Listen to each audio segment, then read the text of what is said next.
Yay. Check. Okay. So we're starting with letters number 7. And so we have an antiderivative from a to b. And we have 5x squared plus the square root of x minus 7 dx. And yeah, so let's just go ahead and do this. You might want to break this up into 2 different antiderivatives. I'm not going to bother. I'll just take the antiderivative of each one. So 5x squared, it's pretty obvious what that antiderivative is. That's 5/3 x cubed plus. Now this antiderivative is a little strange. If we look at that, x minus 7, that's the same thing as x minus 7 to the 1/2 power. If you say u is equal to x minus 7, du would be dx, so this would turn into u to the 1/2 power. So the antiderivative of u to the 1/2 power is 2/3 u to the 3/2. So 2/3, and we'll do to the 3/2 power, that's x minus 7. And that's from a to b. There's a little bit of algebra involved because you're supposed to substitute a and b now. So if you put in b, that's what 5/3 b cubed plus 2/3. And I'm going to write this as a square now, square root anyways. That's going to be b minus 7 to the 3rd power minus, again, 5/3 a cubed plus 2/3 of, now that's a minus 7.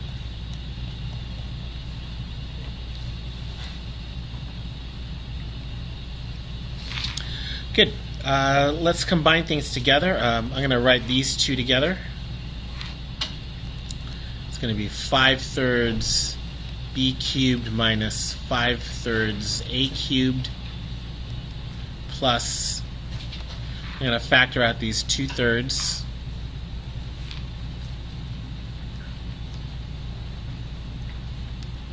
That's b minus 7 cubed.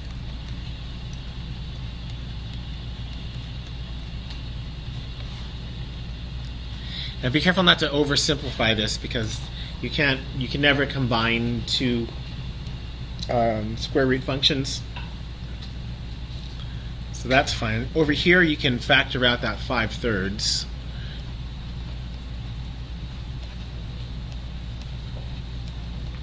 But I think that's all that we can do.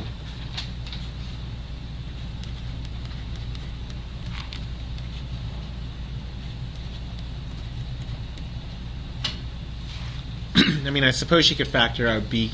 You could factor b cubed minus a cubed, but I never remember how to factor that difference of cubes, and I don't think it's ever going to come up here. So that's pretty much it.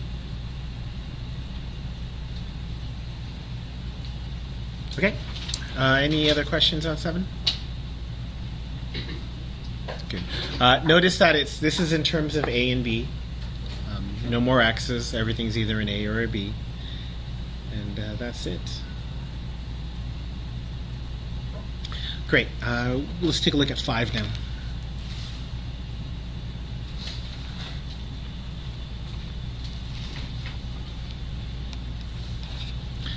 Number 5, we have a general power rule. Don't be fooled too much by the general power rule. That just says to take an antiderivative, really.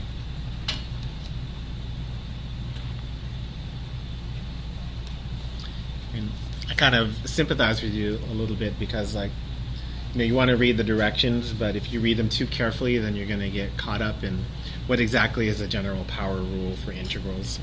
And the general power rule for integrals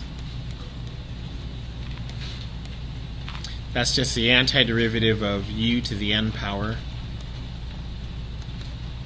is 1 over n plus 1 u to the n plus power plus constants.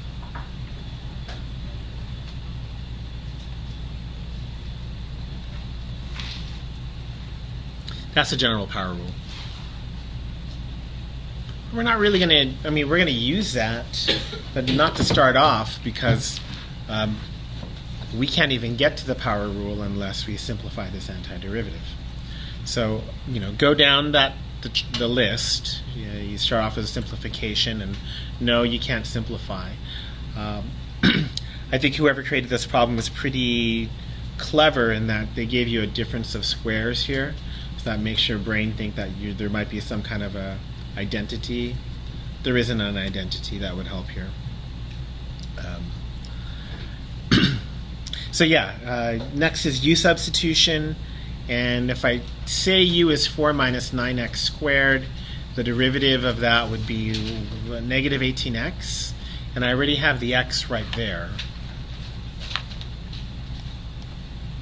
Okay, so that's kind of evidence of a chain rule, or the chain rule having been utilized, which means you should use just a regular u substitution. So we're going to use a u substitution. We're going to start off with u equals, and not the square root, just the 4 minus 9x squared. And let's see, how does that change this?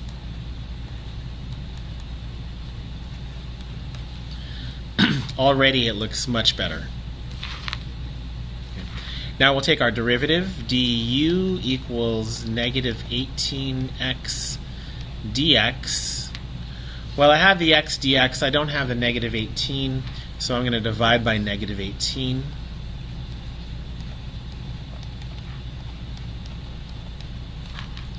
So this and this are going to become negative 18 over negative 1 over 18 du.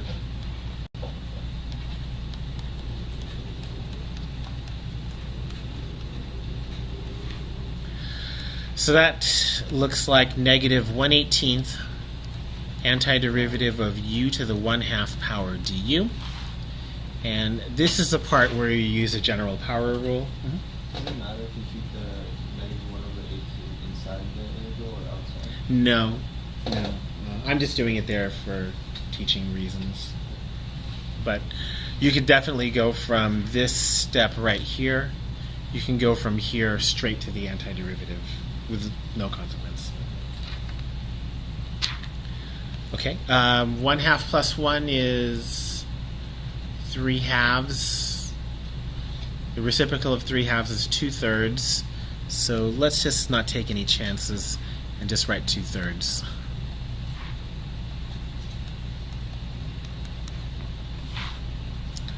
We'll do the multiplication later. Let's see, negative. This cancels with that. 9 times 3 is 27.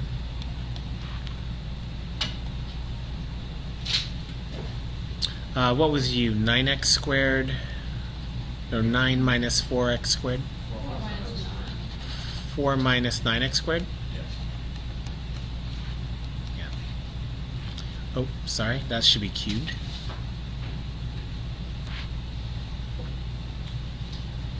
That does it. So really, the part that says general power rule, that was a very small part of the problem. Intentionally there just to kind of annoy you. Okay, that's 4. Any further questions on 4? Okay, let's look at 8.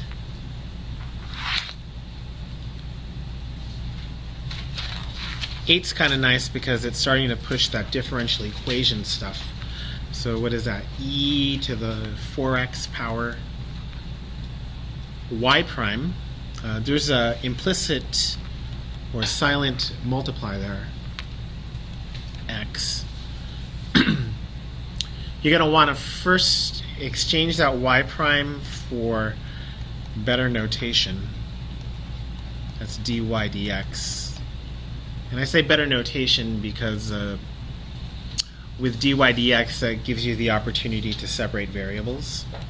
So let's see, how do I separate variables? I think I can multiply the left side by dx over e to the 4x.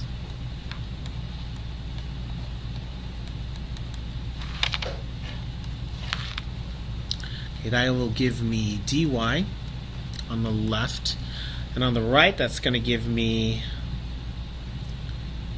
x over e to the 4x dx.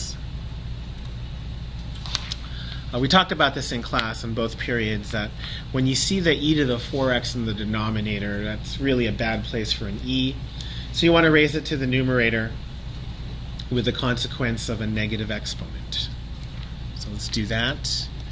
dy is going to be equal to x e to the negative 4x dx. Now we're going to integrate. So y is the antiderivative of x e to the negative 4x dx. And look how the problem just keeps going. Okay.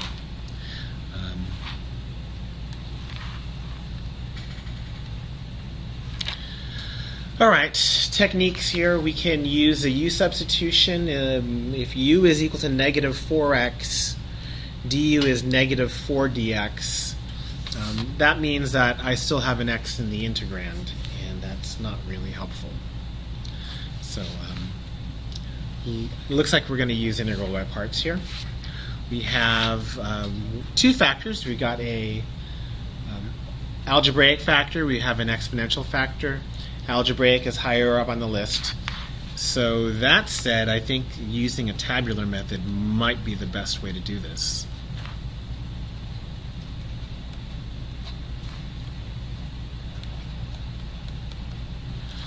Now, the only thing that might give you problems is if you decided to take the derivative of e to the negative 4x.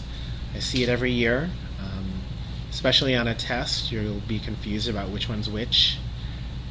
It's got to be an antiderivative. So the antiderivative here is what, negative 1/4 e to the negative 4x. Last line, 1/16 e to the negative 4x.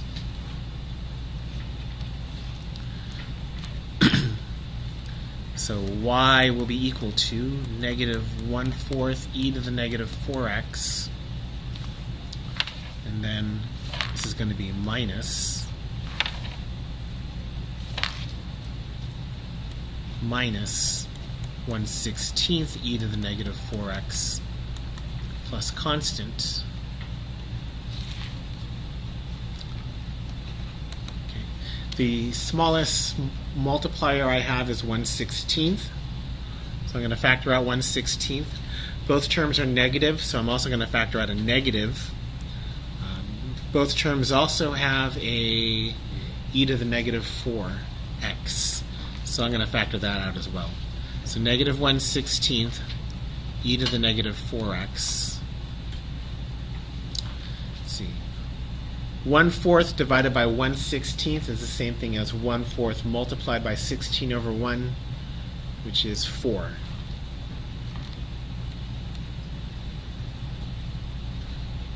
Did I forget an x? Yes, I did. Oh boy, how do I do this? No, this one.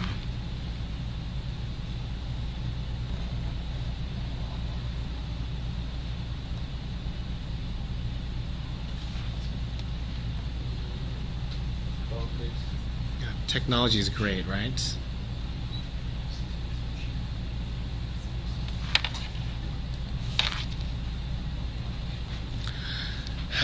If only I could do that on my notes.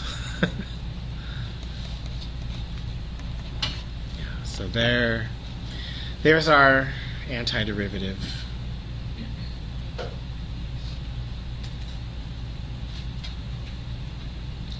That might be the most difficult antiderivative here. No, maybe the most difficult whole concept.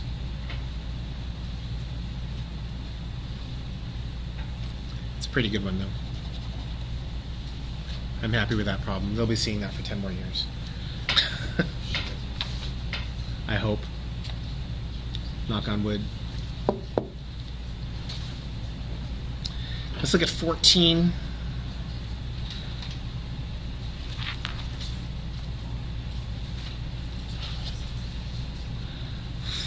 We have cotangent cubed, cosecant squared,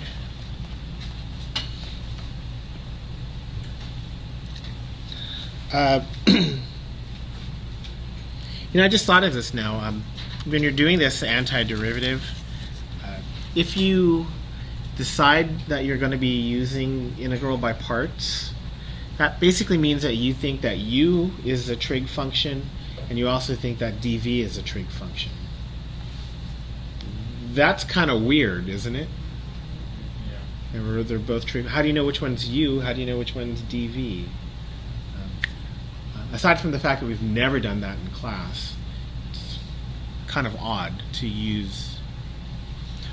So yeah, that's another clue that you might want to use the u substitution here, or it's another clue that the integral by parts is not a good idea.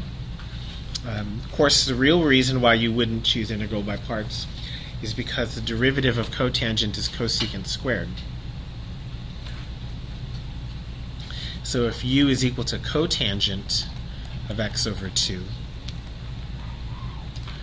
that transforms this to the antiderivative of u cubed cosecant squared x over 2 dx. Du would be equal to cosecant squared of x over 2 multiplied by the derivative of x over 2, which is 1/2, and then you get a du. No, I'm sorry, you get a dx. Well, I don't have that 1/2 anywhere inside the antiderivative or in the integral, so I'll multiply that over. 2 du is going to be equal to cosecant squared x over 2 dx. Yeah, it is negative. Thanks for reminding me.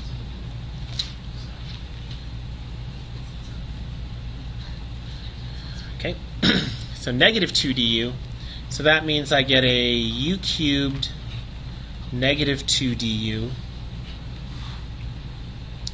Kind of like what we were talking about, Brandon. You can probably go from here right to the antiderivative, but for teaching's sake, I'm going to simplify it first. So that's going to be equal to negative 2 antiderivative of u cubed du. Antiderivative of u cubed is 1/4.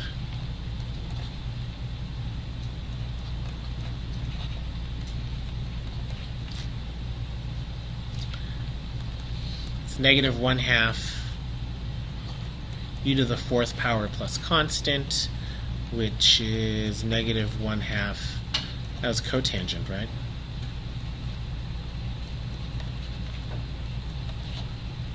Plus constants. There we go.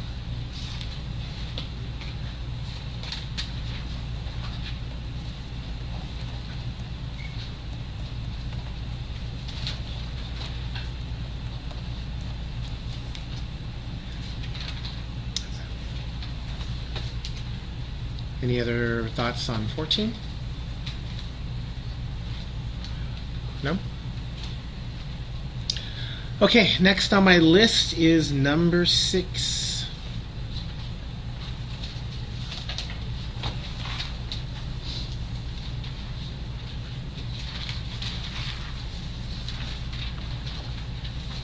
We have from 0 to 1 x rad x squared plus 1 dx. So this is some kind of advanced antiderivative. It's not a basic one. So the first thing I need to decide is can I use a u substitution on this? Because that's preferable to integral by parts. And I think we've done this enough where you would know that u, if you're going to use a u substitution, u should be the integral, or the, what do you call that? The radicand? Did you learn that one? Radicand? The thing inside the radical sign is called a radicand. Unless I'm completely wrong, in which case this is now be on YouTube to taunt me for the rest of my life. Yeah, so the radicand is x squared plus 1. The derivative of x squared plus 1 is 2x. Oh, and I have an x right here. So that makes sense. That u be x squared plus 1. du is therefore, oops, sorry.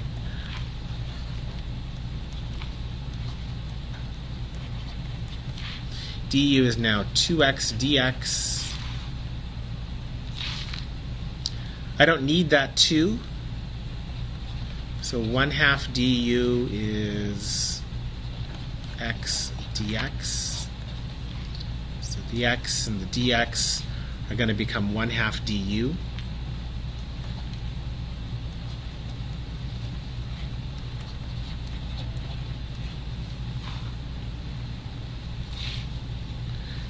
Take out that 1/2, or, you know, yeah, let's just take out the 1/2.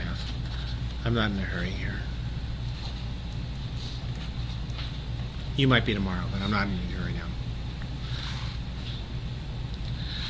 Okay, that's 1/2 multiplied by 2/3 u to the 3/2 power plus my constant. Then general power rule again, which is 1/3 square root of, is that x squared plus 1? Yeah, it was.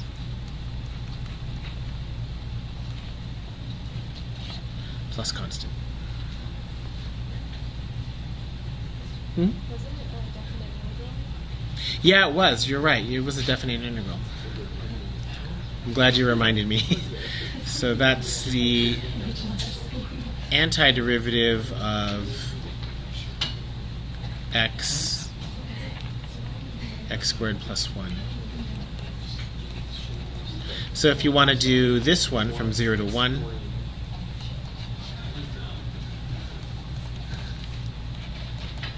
that's going to be 1/3 square root of x squared plus 1 cubed. Holding from 0 to 1.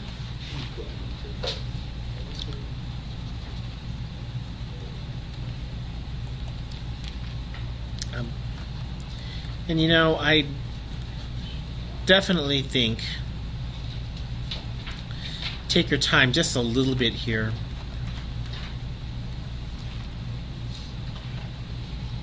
Because you can't always be assured. You cannot always be assured that the subtractand, is that the second part of a subtraction problem? Is the subtractand? Or is it the subtractor? The difference is after you, is, yeah, the answer. There's, I think it's the subtractor and the subtractand. I'm learning this now. Okay. Waiting for addition. We'll take your word for it. Addends and sum. Addend and sum. All right, so what is this? 1 plus 1 is 2. 2 cubed is 8. So this is 1/3 of the square root of 8 minus 1/3 of, well, 0 plus 1 is 1. 1 cubed is 1, so just 1/3. I think in the answer they have that 1/3 factored, and then they simplified the square root of 8 as 2 root 2. Is that what I did? It's 2 to the 3 over 2 minus 1. Oh. Well, same thing. Okay, that's That looks like a lot of fun. Definitely on these, kind of take your time. Figure out the antiderivative first, because you're going to be wrong unless you know what the antiderivative is. So you might as well, just treat it like a separate problem. I looked it up, and it says the part that's left after this fraction is called the difference. The part you start with is called the minuend. Oh, minuend. And the part being taken away is called the subtrahend. Subtrahend and minuend? Yeah. So the minuend minus the subtrahend is the difference. Why? Yeah. Minuend or and? N. M-I-N-U-E-N-D. Because I also would say it's a French word. Minus, what is it? The subtrahend. That's how it's spelled. S-U-B-T-R-A-H-E-N-D. Subtrahend? Equals the difference. Now we have it forever. Even if it's like German, she's like, yeah, but they all spoke French. Wow. Slow? You just slow this French? Yeah. Okay, that is 6. Where are we at? Number 9? Favorite problem? It's a natural log of x plus 1 dx. So there's, I think the easiest way to do this is if you actually had memorized this part, that the natural log of u du is u natural log of u minus 1. Is that right? No. Minus u plus u. Minus u? Yeah. If you had that memorized, then this is pretty easy. Was that? Pretty sure it's minus, yeah. Right there on the board. Yeah, it's minus. Yeah, if you have that memorized, it's pretty easy. Otherwise, you're kind of stuck just basically proving that same thing. So if you're stuck proving the whole thing, let's see. The way to do this is to make u equal to the natural log of x plus 1, and to make dv equal to dx. Derivative here is 1 over x plus 1 dx. Antiderivative here is x. Yeah, that's exactly the answer. Yeah, of course it is. That's going to be on the test. But I mean, the cost is you have another formula to memorize. Right. But I mean, that's I'll take that formula any day. Yeah. That problem is pretty. So what do we got? We got x natural log of x plus 1 minus the antiderivative of x over x plus 1 dx. For this side problem over here, we're going to say u is equal to x plus 1 with the additional consequence that x is equal to u minus 1. Subsequently, dx is equal to du. So if we get all that straight, this becomes x natural log of x plus 1 minus antiderivative of u minus 1 over u du. Maybe I should color code this a little bit. Mr. Perry, Yeah. I didn't use ultraviolet. I just used the substitution, and I thought I think I got the same answer. I'm gonna say I doubt it. Right, so I say no, because if you memorize the antiderivative of ln, u substitution works just the same as it would be for like a trig solution or something. Do you want to show that to me later? I mean, I did u substitution. I got the same answer. But that's because I memorized the antiderivative of ln.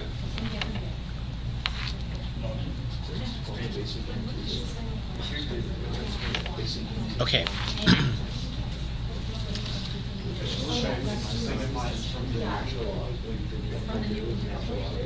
X natural log of x plus 1 minus the antiderivative of 1 minus 1 over u du.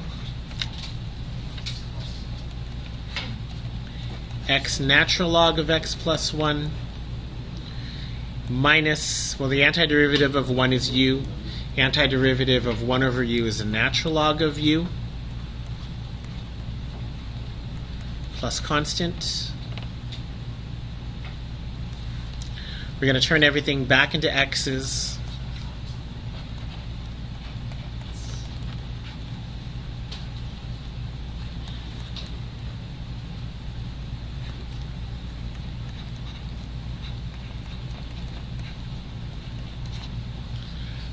I'm going to rearrange things so I can get those natural logs closer together.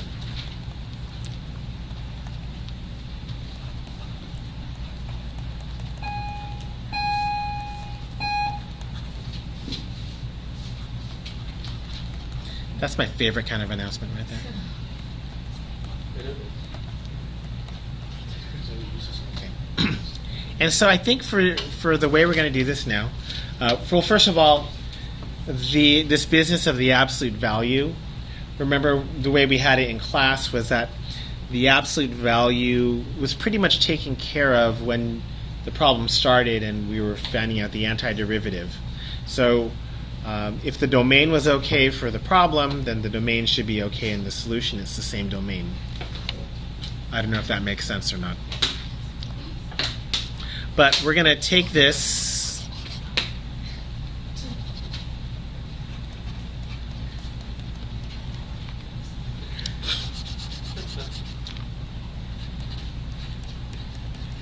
and for the problem after school, I'm just going to create a function name. Doesn't matter what the function name is. I'm going to call it g. And we're going to say g is equal to the natural log of x plus 1. And how does that change? Oh, also, this right here is constant.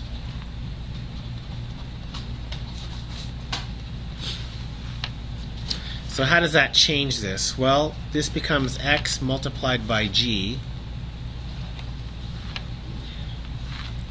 plus g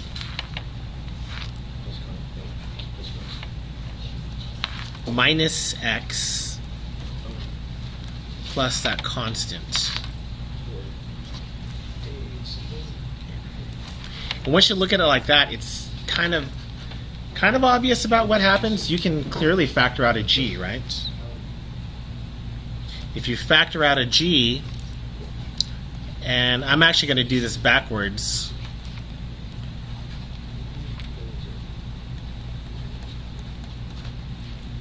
But once you replace that with a g, it's really not a problem doing that backwards. Everyone kind of knows what that's about now, right? And, of course, g was the natural log of x plus 1.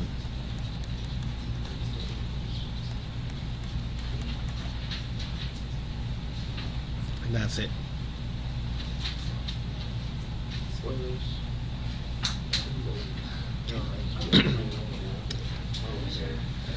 Okay, that's 9. Yeah. Yeah, sure. Let me see. It's just substitution. U substitution. Let me see. Yeah, so What was U? I made u x plus 1, Uh-huh. and then du dx, Uh-huh. and then I just... Oh yeah, that's using the same property. What do you call it? That's if you already had this memorized. Okay, so this is if you didn't have If you it didn't have this memorized, then you can't really use Okay, U substitution. but I still can do it this way. Absolutely. Oh, okay. As long as you have that memorized. Yeah. Okay? Okay, because I'm just like, well, that's like a lot of work for someone who already knows what it is. Yeah, that's a lot of work unless you memorize the antiderivative of natural log. Okay. Okay? Alright. Good work. Okay, where are we at? I think we're on 11 now, right? Okay, so 11.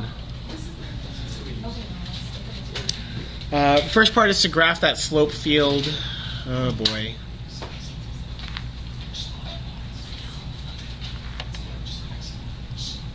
Let's put our coordinate axes. Ew, that's ugly. That looks like a lightsaber.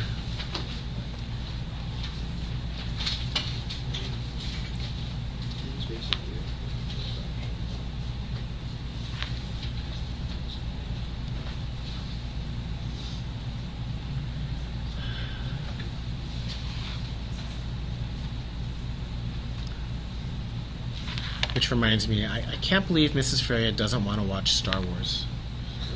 I mean, I'm sorry, you gotta make sense. Has she at least seen the original trilogy? No. What? I mean, Not even how could she know how good it is if she's never seen it? Yeah. I don't know how we got married to begin with. Jesus. You should just like, oh, this new movie came out and it'll be the good hope.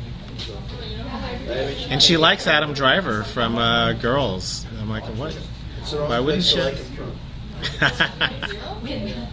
No, Miss Fury, I've never seen a Star Wars movie either. Really? Yeah, but you're way younger than her. Huh? Wait, you've never seen any Star Wars movie? No.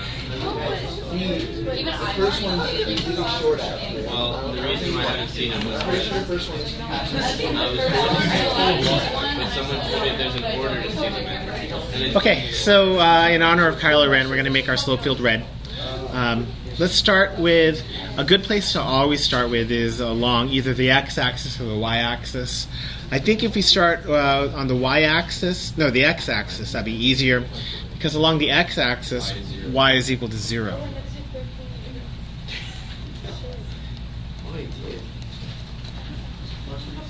Okay, so that means along the x-axis,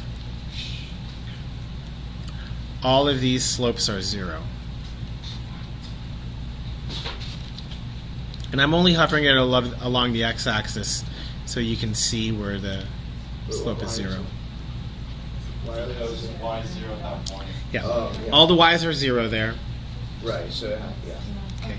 Now the other place that we may want to talk about is where x is equal to 0. But actually I'm going to shift things, because if I notice here, dy dx is equal to 0 if x equals -1. Right? So I'm going to go to where x is equal to -1, and I'll put a bunch of 0 slopes.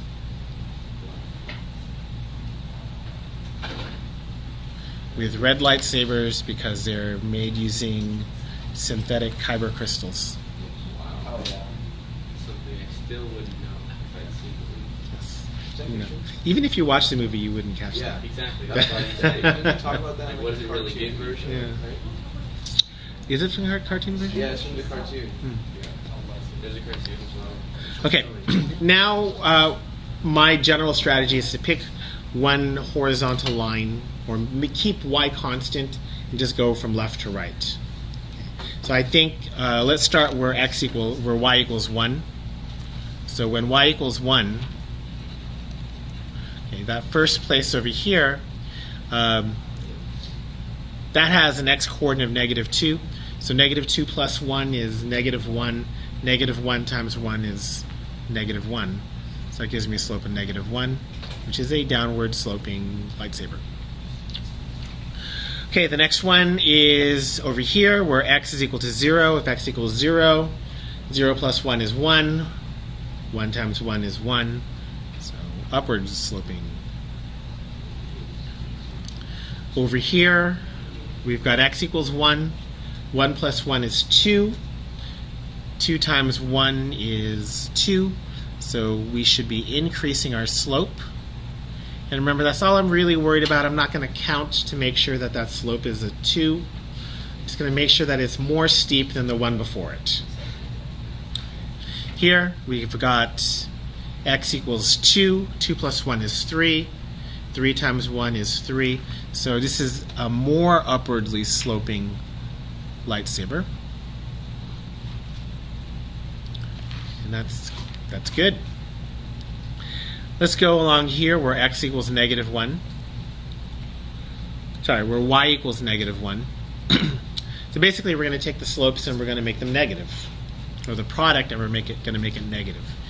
X equals negative 2. Negative 2 plus 1 is negative 1. Negative 1 times negative 1 is positive 1.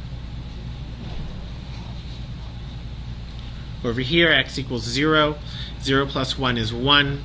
1 times negative 1 is negative 1. Hello. Hi, strawberry cereal. Can you tomorrow show me how to look up whether a kid has an IEP or a Cat before I do know? Kind of? My sis, there's like some code. Yeah. Do you want to get a piece of pizza on the way out? I would love to get a piece of Yeah, get a piece of pizza. Okay. Get a few, yeah. Get a few slices and transfer it over and get them for Aaron. Yeah. Specific case. Okay, over here we have x equals 1. 1 plus 1 is 2. 2 times negative 1 is negative 2. So again, I'm just going to make sure that it's getting more steep. I'm not going to actually check to make sure it's pointing in the correct direction. Over here, x equals 2. 2 plus 1 is 3. 3 times negative 1 is negative 3. Just make sure we're getting more and more negative, just like my general outlook on life. You need someone to talk to. Just kidding.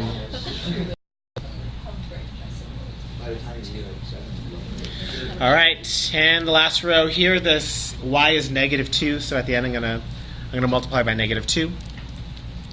So that's what, negative 2 plus 1 is negative 1. Negative 1 times negative 2 is positive 2.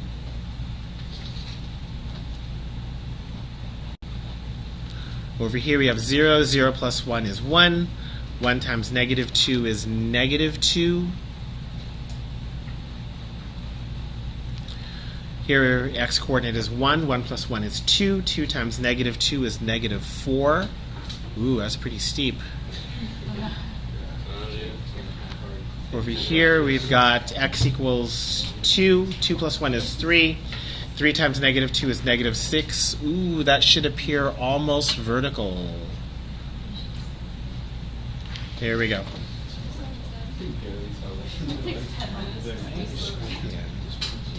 How do you describe it? Wait, if x is less than, and if x is y, Okay, so that's it for slope field. Try not to make too big of a deal. I really don't want you to spend 10 minutes on a slope field. There are much more important things to you. And if you're trying to be too careful, I feel like you're going to lose a lot of valuable time. Don't be too careful. Just make sure the slopes are getting steeper when they should be getting steeper. Okay, part B. Part B. Remember, for part B, it's not sufficient for you to just list the coordinates. You're going to have some kind of a description for the entire coordinate plane, or if you prefer, the entire Cartesian plane. I'm sure René Descartes would be very happy if you called it the Cartesian plane. So how do I know if the product is negative? It says negative, right? Yeah. The slope is a dy dx. dyx is a product, and it needs to be less than 0. So how do I know if a product is less than 0? Yes, you have a positive times a negative, or a negative times a positive. So what could be positive? What could be negative? Well, the first way to do it is to say x plus 1 is positive and y is negative. Now it's kind of important that you see that and there as a logical operator and not just, hey, a bunch of stuff put together. It's not what it is. This is a mathematical and. Or the other option is to make x plus 1 negative and make y positive. Okay. So both of these two have to be true, or both of these two have to be true. The question now should be, do I need to solve any more than that? Not really. It is minimal. You could do that if you really wanted to.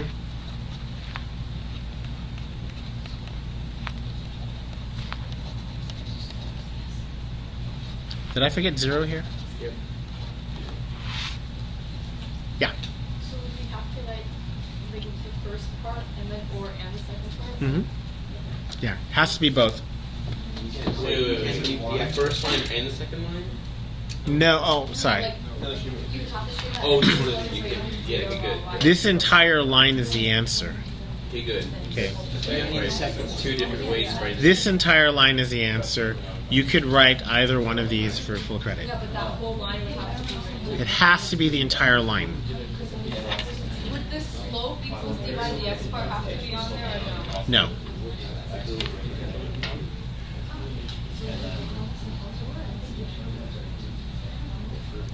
So, just to be clear, this is the answer. Yeah, Okay? Mr. Ferrier, you did computational mathematics, right? Huh? What kind of mathematics did you do in UCLA? Computational. Computational. Yeah. So, that was, yeah, this was, How was it? no. Which one are you, like, or and? It's like an intro class, and or and is like the really big thing that they kind of drill into your head. It's like Yeah, that's just more like in computer programming and logic. It's not known. Only in the how it related to logic and computer programming. John? Just for the second line, Yeah. where it's x is greater than -1, did you mean to put y is less than 1? No, I didn't. Thanks. Okay, just checking. That would have been a bit embarrassing too. Okay, C. Euler's method. Now, remember that you do have to leave some kind of a written justification for your work. If you do have the whole thing on your calculator, now I have to commend you for using your calculator to its fullest potential. However, I can't give you any points for it. So you have to have some kind of written justification of your work, unfortunately. So what do we have? We have f of 2 equals 2. We want to figure out f of 1.8. And we know that delta x is going to be negative 0.05. So in other words, this is going to be kind of a pain in the butt, right? Which is the best kind of... No, I cannot say that. Come on, dude. What? Give me a break. That sounded much more innocent in my head than yours. Not. You forget, you're in a room full of high schoolers. Yeah, I did. How else could that have been taken? Like, thinking of other ways that could have been taken. That's Was- the best. Right?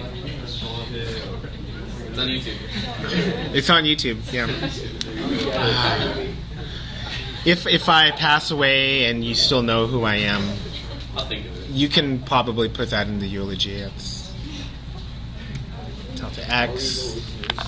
We got dy dx.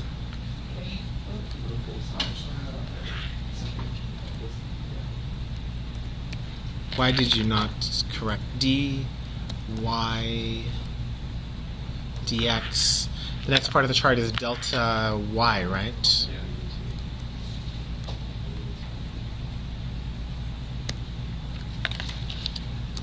And then last part is x plus delta x, comma, y plus delta y.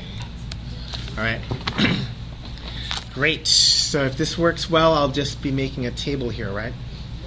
Hey, John? Question about the work. Yeah. By the work, you just want us to show, you want us to show you the table, or do we need to show each? Table is perfect. Okay. Yeah. Yeah, I don't really need to see all the calculations here. Okay. All right. So for this first one, the dy dx is x plus 1 times y, right? So the chart, you get full credit for the chart. Yeah. So what is that? 3 times 2 is 6. 6 times negative 0.3 is negative 0.3, right? 2 plus negative 0.5 is 1.95. How'd you get 6 for dy with dx? Yeah, dy dx is x plus 1 times y Oh, okay. from before. Right. 3 times. Okay. Y plus delta y is 1.7. Yes, sir. Okay. And now I'm useless because I'm not going to calculate the rest of this. So, okay. So, How what's did you get the change of y? Sorry. Change y, change to x multiplied by dy dx. Okay. let's write that down. That's going to be equal to delta x times dy dx.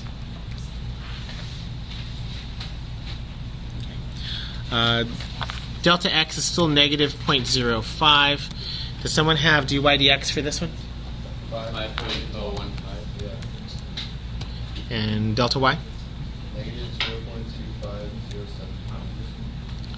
25075 is what I heard? Yeah. Negative point. Just keep it bigger. 1.9 and Oh, what's this one? 1.44925. Great. Something happened here. What happened here? this dude's a lot of times.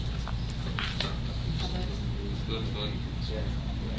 Yeah, this is something that we program computers to do. So naturally, to do this by hand Yeah.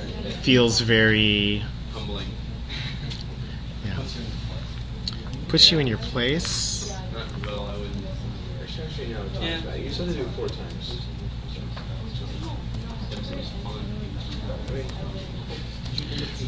I mean, yeah. Okay, what do we get for dy dx here? Third line, dy dx. Somebody? 4.202. 4.202. Yeah. Delta y? Negative 0.2101. Like that? And then 1.85 and 1.2391.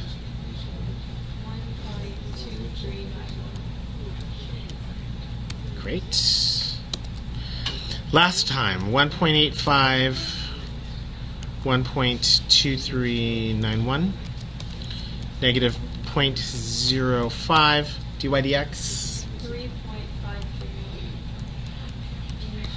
delta y, Negative 0.17657. 657, 1.8 and 1.0625. great. So that means that f of 1.8 can be approximated by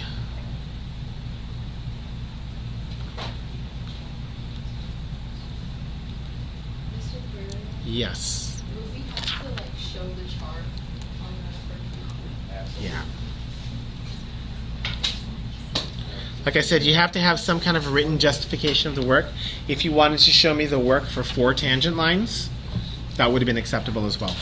Would we have Oh, to like- show, for the chart, would I need a full column for delta x so it's always the same? Yes. Yeah. Yeah, dude. Come on, put your best up. Okay. Should we go to the 4th decimal?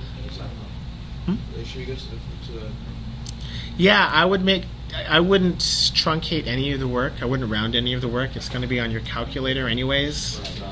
And your calculator copies and pastes. Pretty well. So there's no reason to lose any accuracy. Okay. Letter D. Solve the differential equation.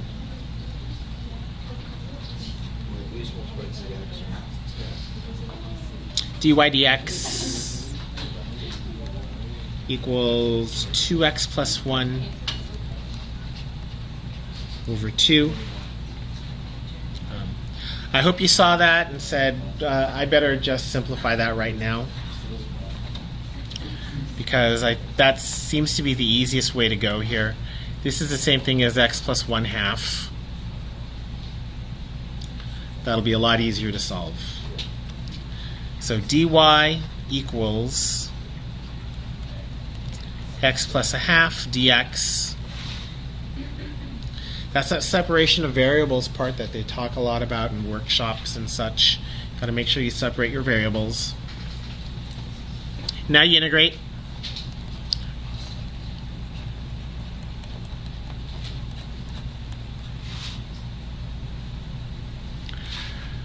Okay, antiderivative of x is 1/2 x squared. Antiderivative of 1/2 is 1/2 x. Get our constant. We're given that f of 0 equals 4. So that means 4 equals 1/2 of 0 squared plus 1/2 of 0 plus constant. So my constant is 4. And last, and this is the answer actually, y is going to be equal to f of x, of course, and that's 1/2 x squared plus 1/2 x plus that 4.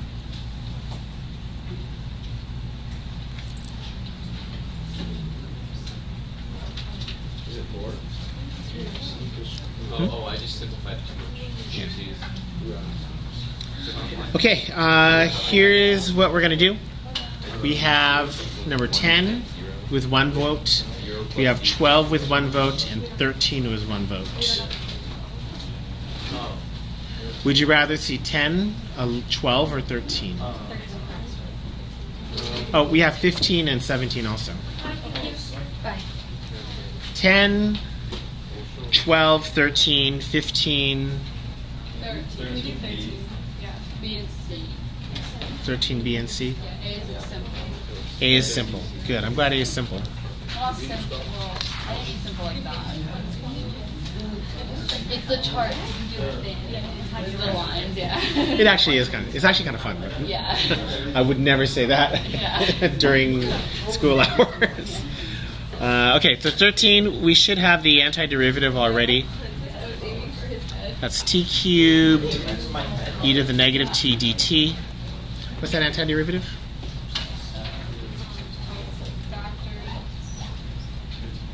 Negative 1 over e to the power of t. And then in parentheses. Hold on. Bye-bye. T cubed plus 3t squared plus 6t. I mean, just plus 6. And then plus 2. Constant, right. Okay. That's good. Part B is for that evaluation. So we're going to go from 0 to 4 of that same function vt. And yeah.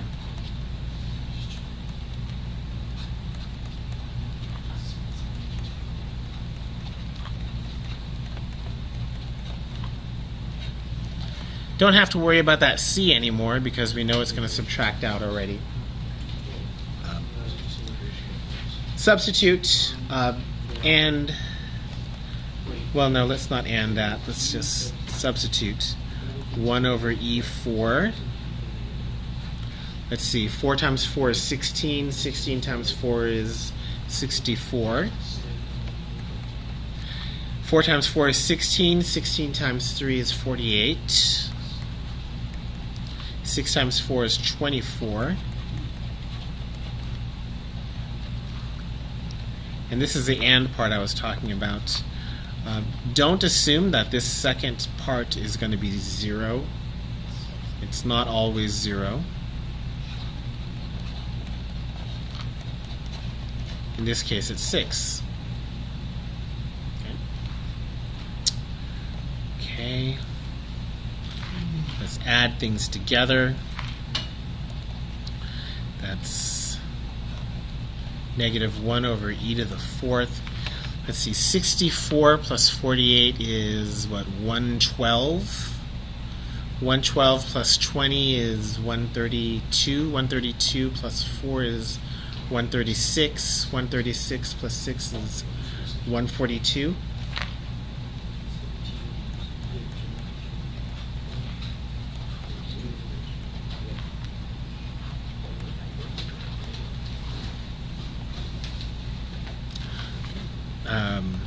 see, negative 142 over e to the fourth plus 6.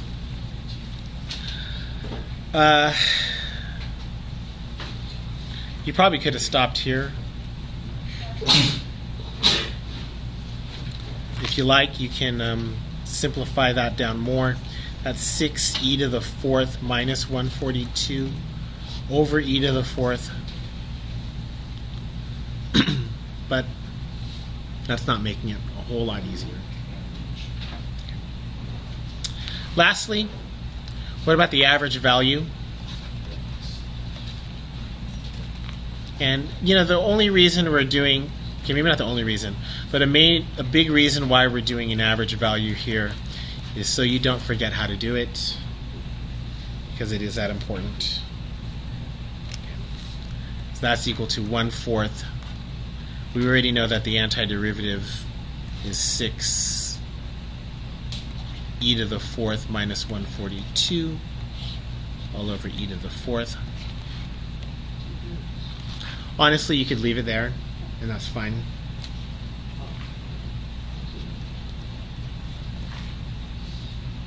If you were crazy. But if you have a lot of time, for whatever reason, You would do that. But,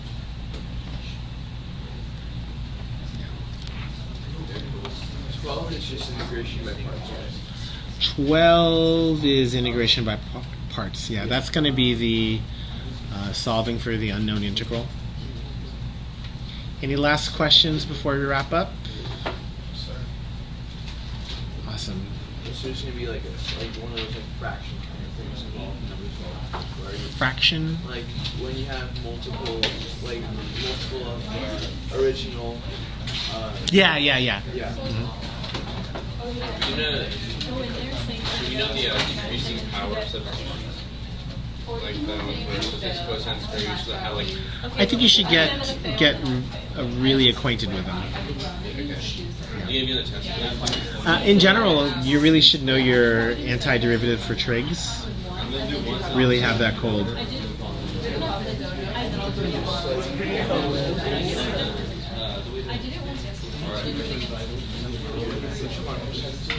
Okay, just do it.